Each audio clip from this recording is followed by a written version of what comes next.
Hi everybody, hope you're having a great day. Today's video is kind of a sequel to yesterday's video. I'm going to be talking about the Real Techniques Night Owl makeup kit. So the last one was the Modern Natural kit, so I'll make sure to link to that one if you're interested in this kind of a color palette. See how kind of flexible that is? I would be a little concerned about traveling with that just because I think, as you can see, it's really dipping down there. You have 4 powder shadows, there's a cream liner, a powder blush, a cream highlight, and 2 lip glosses in here. And I would say the highlight of this palette for me is really the eyeshadows, the powders here. I think they're really smooth in texture, they're nicely pigmented. I had one complaint about just the color selection that's in here. I feel like I can definitely see, that's purple, that's navy blue as I look at this. But once I get them kind of blended out on my eyes, just the nature of these shades, they're very dark. So once you blend them out, you just have kind of a dark look,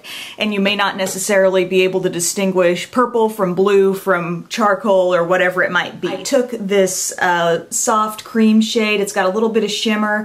Just with a small brush, I went around the inner corner of my eye, took the plum, and I just patted that all over the lid. I also used a fluffy brush with that purple and just blended it up into my crease a little bit, and then I took my flat brush, went into this navy blue. The navy has kind of a satin finish to it, not as much shimmer as the purple, and just patted that on the outer part of my lid. And then I used the charcoal shade with just a really small, precise brush so I could place that exactly where I wanted it, right in the outer corner, outer V-type area. And finally I used the lightest shade as my highlight right up under my brow. The under part of my eye, I used a smudge brush. I used a little bit of the charcoal on the outermost corner and just blended all the way underneath with more of the purple. And I finished the look with some black pencil liner across my upper lash line, my lower inner rim, and some mascara on the upper and lower lashes. The one part of this palette that I did not include in this look because I kind of want to get through the day with the makeup look still intact, and I have found it not to have very good staying power,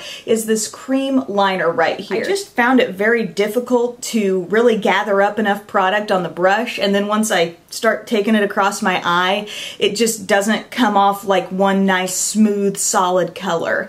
And furthermore, once you leave that there, it doesn't totally set. That was probably the most disappointing part of the palette for me. The blush in this palette is a little bit cooler than the one in the Modern Natural kit, so keep that in mind. I mean, it comes off really light. I look at it in the swatch and I think, wow, is that really going to show up? You get them on your cheeks, they do have a little more color than I would have expected. I still don't think they're anything like outstanding or, the highlight of the kit by any means. As for the literal highlight of this kit, it's a cream highlight. It appears to be the same tone as what you're getting in the more neutral kit, and it's just kind of a golden champagne color. It does have a nice texture.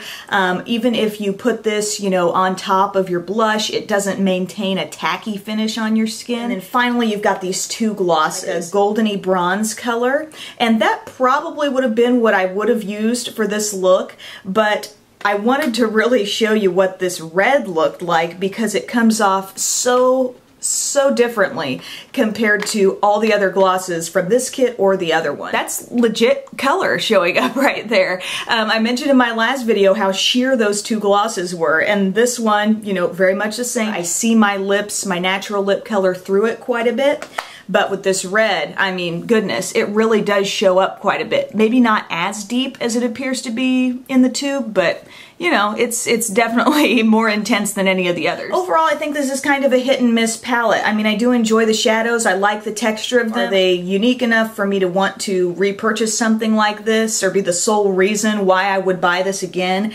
I really don't think so, just because I've got enough eyeshadows that seem to do a similar job for me. The liner was a definite miss. The cheek products were okay. They weren't bad. They weren't amazing either. And then the glosses, one, barely showing up for me. One was, pretty good. All in all, these aren't kits that I'd say, oh, they're so amazing, run out and get them, because they've got some drawbacks to them. I think there's some improvements that could be made. I am definitely a fan of the Real Techniques brushes. I think they've got some amazing brushes, but I just was hoping for a little bit better quality in the makeup. I hope this review was helpful, and I'll talk to you again next time. Bye.